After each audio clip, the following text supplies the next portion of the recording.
Hi friends, my name is Sri Durga Teja. నేను summer హాలిడేస్లో శ్రీరామ్ గారి సైట్కి వచ్చి కంప్యూటర్ నేర్చుకున్నాను. ఈరోజు నేను ఒక ఎంఎస్ ఎక్సెల్లో కండిషనల్ ఫార్మాట్ చేశాను, మీకు చూపిస్తున్నాను. ముందు కొంతమంది నేమ్స్ తీసుకొని సబ్జెక్ట్స్ కూడా తీసుకొని వాటి మార్క్స్ వేసాం.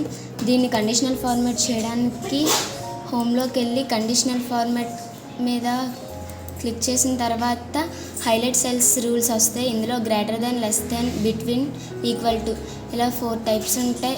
ఇలాగ నేను గ్రేటర్ దెన్ 50 తీసుకున్నాను. 50 కన్నా ఎక్కువ ఉన్నవన్నీ హైలైట్ చేశాను పింక్ కలర్లో.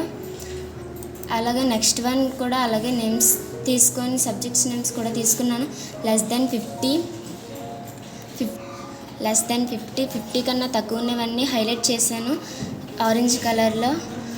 అలాగే ఇక్కడ కూడా అదే నేమ్స్ తీసుకొని సబ్జెక్ట్స్ తీసుకొని బిట్వీన్ 10 to 40, 10కి 40కి మధ్యలో ఉన్నవన్నీ నంబర్స్ అన్నీ హైలైట్ చేశాను ఎల్లో కలర్లో. ఇక్కడ ఈక్వల్ టు 100 ఇక్కడ కూడా ఇలాగే నేమ్స్ తీసుకొని సబ్జెక్ట్స్ తీసుకున్నాను. ఈక్వల్ టు 100 వచ్చిన వాళ్ళందరికీ హైలైట్గా గ్రీన్ కలర్లో చేశాను. Thank you.